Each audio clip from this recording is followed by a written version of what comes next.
बिस्मिल्लाहिर्रहमानिर्रहीम। अस्सलामुअलैकुम। Welcome to मेडिकोस्पेयर।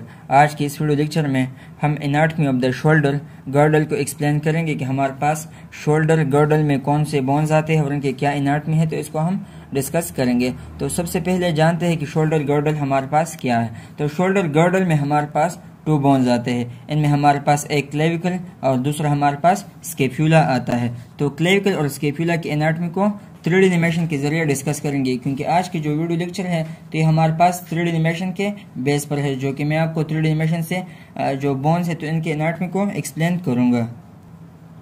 तो ये हमारे पास आप देख सकते हैं, हमारे पास शोल्डर गर्डल है। शोल्डर गर्डल में हमारे पास ये जो बोन है तो इसको हम क्लेविकल बोन कहते हैं, और जो पोस्टीरियरली हमारे पास जो बोन है तो इसको हम स्केप्यूला कहते हैं, और ये जो बोन है तो इसको हम ह्यूमरस बोन कहते हैं। तो ये जो तीनों बोन है तो ये आपस में जॉइंट बनाते हैं, तो इस जॉइंट्स को भी डिस्कस करेंगे। तो सबसे पहले जो क्लेविकल का एनाटॉमी है तो इसको हम डिस्कस करते हैं। तो ये हमारे पास क्या है, क्लेविकल बोन है। तो ये आप देख सकते हो, ये हमारे पास क्लेविकल बोन है। तो जो क्लेविकल बोन का जो सबसे पहला पार्ट होता है तो इसको हम sternal end of the clavicle कहते हैं। ये जो स्ट्रक्चर है तो इसको हम कहते हैं sternal end of the clavicle.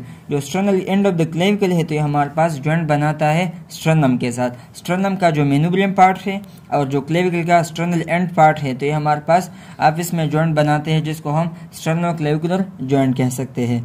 तो ये जो हमारे पास स्टर्नल एंड है तो इसका जो स्टर्नल एंड का जो पैसेट है जिसको हम स्टर्नल फैसेट कहते हैं। तो जो स्टर्नल फैसेट और मेनुब्रियम का जो क्लेविकुलर नोच होता है तो ये आप देख सकते हो, ये हमारे पास स्टर्नम का स्ट्रक्चर है। और स्टर्नम में हमारे पास जो है ये जो स्ट्रक्चर है तो इसको हम मेनुब्रियम कहते हैं। तो मेनुब्रियम में हमारे पास एक नोच बनता है जिसको हम क्लेविकुलर नोच कहते हैं। तो हमारे पास जो क्लेविकुलर नोच के दरमियान और स्टर्नल फैसेट के दरमियान जो जॉइंट बनता है तो इसको हम कहते हैं स्टर्नो-क्लेविकुलर जॉइंट।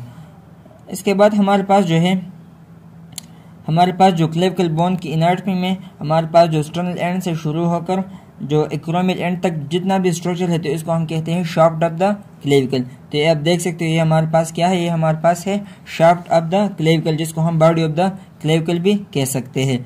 तो जो शाफ्ट ऑफ द क्लेविकल है तो इसके इस जानब हमारे पास एक ट्यूबरकल बनता है, जिसको हम कोनाइड ट्यूबरकल भी कहते हैं। तो ये हमारे पास क्या है, इसको हम कोनाइड ट्यूबरकल कहते हैं, जो कि हमारे पास सुपीरियरली मौजूद है acromial end of the clavicle के। अब इनके जो नीचे हमारे पास जो स्ट्रक्चर बनता है तो इसको हम कहते हैं acromial end of the clavicle. तो ये हमारे पास क्या है, ये हमारे पास acromial end of the clavicle है। तो जो acromial end of the clavicle है तो ये हमारे पास जॉइंट बनाता है स्केप्यूला के साथ। जो ये आप देख सकते हैं, हमारे पास एक्रोमियल एंड है और ये हमारे पास स्केप्यूला का जो क्लेविकुलर फैसेट है तो इनके दरमियान जो जॉइंट बनता है जिसको हम एक्रोमियो-क्लेविकुलर जॉइंट भी कहते हैं। तो ये हमारे पास एक्रोमियल एंड है और इनका जो ये स्ट्रक्चर है तो इसको हम कहते हैं acromial facet of the clavicle. तो जहाँ पर भी फैसेट का वर्ड आएगा तो जो फैसेट का वर्ड है तो ये हमारे पास यूज होता है जॉइंट्स के लिए। जहाँ पर भी जॉइंट बनेंगे तो वो जो जॉइंट बनेंगे तो नोच और फैसेट्स के दरमियान बनेंगे। तो ये हमारे पास क्या है, ये हमारे पास acromial facet of the clavicle है। तो जो acromial facet of the clavicle और जो स्केप्यूला का, ये आप देख सकते हो, स्केप्यूला का जो क्लेविकुलर फैसेट है तो इनके दरमियान जो जॉइंट बनता है तो इसको हम कहते हैं एक्रोमियो-क्लेविकुलर जॉइंट। तो आपने ये याद रखना है कि जो क्लेविकुलर फैसेट है तो ये हमारे पास स्केप्यूला का पार्ट है और जो एक्रोमियल फैसेट है तो ये हमारे पास पार्ट है क्लेविकल का। तो इनके दरमियान हमारे पास जॉइंट बनता है। तो ये हमारे पास क्या थी, ये हमारे पास एनाटॉमी ऑफ द क्लेविकल थी, कि जिसमें हमारे पास एक sternal end of the clavicle है, हमारे पास sternal facet of the clavicle है जो कि जॉइंट बनाता है। इसके बाद हमारे पास शाफ्ट ऑफ द क्लेविकल है जो कि हमारे पास मौजूद होता है between sternal end and acromial end of the clavicle. के बाद हमारे पास एक ट्यूबरकल बनता है जिसको हम कोनाइड ट्यूबरकल कहते हैं, और कोनाइड ट्यूबरकल के नीचे हमारे पास acromial end of the clavicle बनता है। और acromial end of the clavicle के जो फैसेट होता है जिसको हम एक्रोमियल फैसेट कहते हैं तो ये हमारे पास जो है जॉइंट बनाता है क्लेविकुलर नोच ऑफ द स्केप्यूला के साथ, जिसको हम एक्रोमियो-क्लेविकुलर जॉइंट कहते हैं। अब क्लेविकल एनाटॉमी के बाद जो है जो स्केप्यूला का एनाटॉमी है तो इसको हम डिस्कस करेंगे। तो ये हमारे पास क्या है, हमारे पास स्केप्यूला है। तो सबसे पहले आपने ये देखना है कि स्कैपुला का कौन सा व्यू है। तो ये हमारे पास क्या है, posterior surface of the scapula है। तो ये हमारे पास posterior surface of the scapula है और ये हमारे पास anterior surface of the scapula है। तो ये आप देख सकते हो, ये हमारे पास क्या है, ये हमारे पास जो है पोस्टीरियर सरफेस है और ये हमारे पास एंटीरियर सरफेस है जो कि रिब्स की जानिब मौजूद होता है।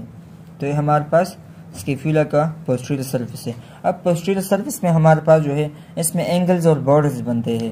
तो ये हमारे पास क्या है, सुपीरियर बॉर्डर ऑफ स्कैपुला है।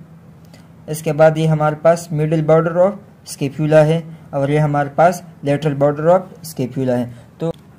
तो आपने एक बात ये याद रखनी है कि हमारे पास मिडिल और लेटरल हम इस लिहाज से कंसिडर करेंगे, जो भी स्ट्रक्चर हमारे पास जो मिड फाइंड होता है बॉडी का, इनके करीब जितने भी स्ट्रक्चर होंगे तो इसको हम मिडियली कंसिडर करेंगे और जितने भी हमारे पास फार अवे यानी दूर होंगे तो इसको हम लेटरल कंसिडर करेंगे।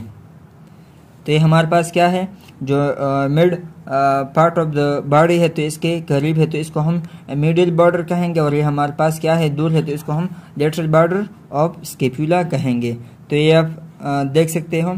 इसके बाद हमारे पास बॉर्डर के बाद हमारे पास इसमें एंगल्स बनते हैं। तो ये हमारे पास जो सुपीरियर एंगल बनता है तो इसको हम सुपीरियर एंगल ऑफ स्कैपुला कहते हैं। इसके बाद हमारे पास एक इंफीरियर एंगल ऑफ स्कैपुला बनता है और इनके बाद हमारे पास एक लेटरल एंगल बनता है जिसको हम लेटरल एंगल ऑफ स्कैपुला कहते हैं। तो इसमें हमारे पास जो है 3 बॉर्डर्स और 3 एंगल्स बनते हैं।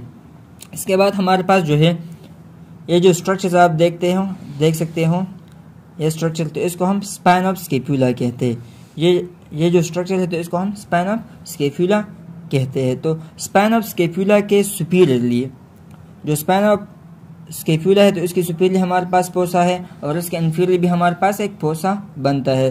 तो जो सुपीरियरली हमारे पास फोसा बनता है स्पाइन ऑफ स्कैपुला के, तो इसको हम सुपरा स्पाइनस फोसा कहते हैं और इनके इंफीरियर हमारे पास जो फोसा बनता है तो इसको हम एम्परा स्पाइनस फोसा कहेंगे। तो हमारे पास स्पाइन ऑफ स्कैपुला है तो इसके सुपीरियर हमारे पास सुपरा स्पाइनस फोसा है और इनके इंफीरियर हमारे पास क्या है, एम्परा स्पाइनस फोसा। तो ये अपने याद रखना है। इसके बाद हमारे पास जो है जो स्पाइन ऑफ स्कैपुला है तो इसमें हमारे पास 2 और स्ट्रक्चर्स बनते हैं जिसको हम इस स्ट्रक्चर को हम जो है डेल्टोइड ट्यूबरकल कहते हैं।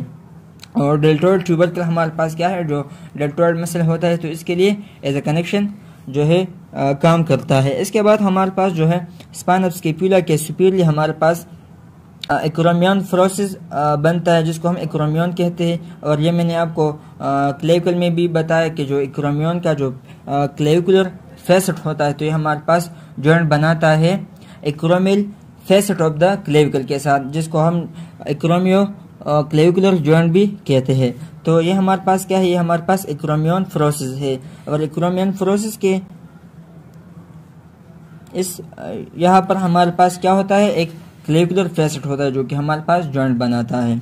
इसके बाद हमारे पास जो है एक और ट्यूबरकल बनता है जिसको हम कोराकोइड ट्यूबरकल कहते हैं। जो कोराकोइड ट्यूबरकल है तो ये हमारे पास जो है मसल अटैचमेंट के लिए यूज होता है। इसके बाद हमारे पास जो स्कैपुला है तो ये हमारे पास जॉइंट बनाता है क्लेविकल के साथ और ये हमारे पास दूसरा जॉइंट बनाता है ह्यूमरस बोन के साथ भी।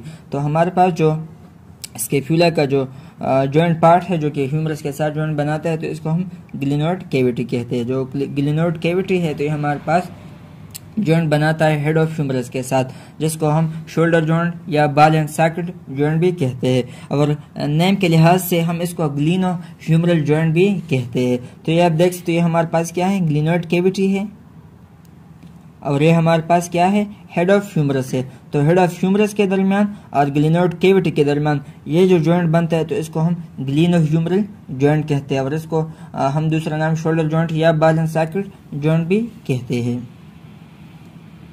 तो इसको हम ग्लिनोइड कैविटी कहते हैं और ग्लिनोइड कैविटी में हमारे पास जो फोसा बनते हैं तो इसको हम ग्लिनोइड फोसा कहते हैं। इसके बाद हमारे पास जो है ग्लिनोइड कैविटी के सुपीरियर हमारे पास ट्यूबरकल बनता है जिसको हम सुफरा ग्लिनोइड ट्यूबरकल कहते हैं और इनके इंफीरियर हमारे पास भी एक ट्यूबरकल बनता है जिसको हम इन्फ्रा ग्लिनोइड ट्यूबरकल कहते हैं।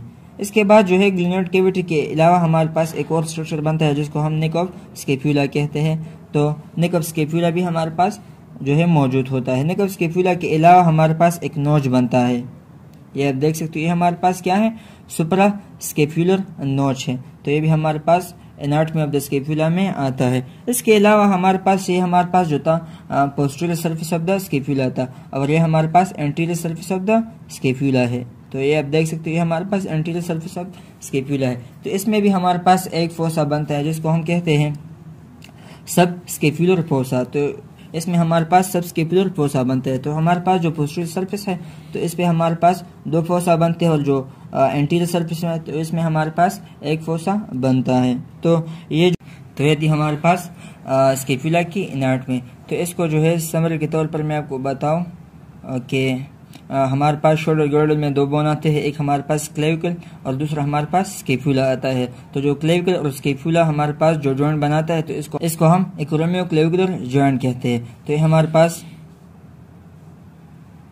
क्लेविकल बोन है। तो क्लेविकल बोन में हमारे पास जो है शाफ्ट ऑफ द क्लेविकल है, sternal end of the clavicle है जो कि जॉइंट बनाते हैं मेनोब्रियम के साथ, जिसको हम स्टर्नो क्लेविकुलर जॉइंट भी कहते हैं। इसमें हमारे पास एक ट्यूबरकल बनता है जिसको हम कोनॉइड ट्यूबरकल कहते हैं। कोनॉइड ट्यूबरकल के नीचे हमारे पास acromial end of the clavicle मौजूद होता है, जो कि हमारे पास जो clavicular facet of the scapula है तो इसके साथ हमारे पास जॉइंट बनाते हैं जिसको हम एक्रोमियो क्लेविकुलर जॉइंट कहते हैं। इसके बाद ये हमारे पास क्या है, स्कैपुला है। स्कैपुला में हमारे पास ये जो स्ट्रक्चर होता है इसको हम स्पाइन ऑफ स्कैपुला कहते हैं। स्पाइन ऑफ स्कैपुला के सुपीरियर हमारे पास जो है सुप्रास्पाइनस पोसा मौजूद होता है, और इसके इन्फीरियर हमारे पास इंफ्रास्पाइनस पोसा मौजूद होता है।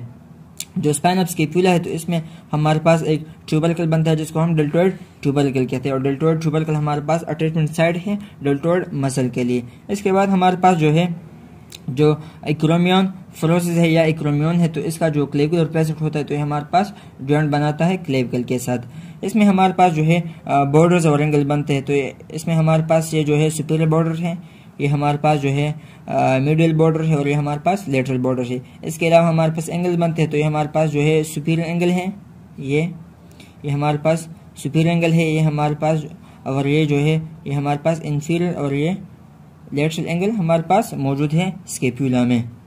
इसके बाद हमारे पास जो है ये जो स्ट्रक्चर है इसको हम नेक ऑफ स्कैपुला कहते हैं। नेक ऑफ स्कैपुला के अलावा हमारे पास जो है एक और ट्यूबरकल या फ्लोसिस बनता है जिसको हम कोराकॉइड फ्लोसिस कहते हैं। कोराकॉइड फ्लोसिस जो है ये हमारे पास जितने भी मसल्स होते हैं तो इसके लिए एज अटैचमेंट काम करते हैं। इसके अलावा हमारे पास जो ह्यूमरस बोन के साथ जो जॉइंट बनाता है तो उस कैविटी को हम ग्लिनोइड कैविटी कहते हैं। ग्लिनोइड कैविटी के ऊपर हमारे पास जो ट्यूबरकल बनता है तो इसको हम सुपरा ग्लिनोइड ट्यूबरकल, और उनके इन्फीरियर हमारे पास जो ट्यूबरकल बनता है तो इसको हम इंफ्रा ग्लिनोइड ट्यूबरकल कहते हैं।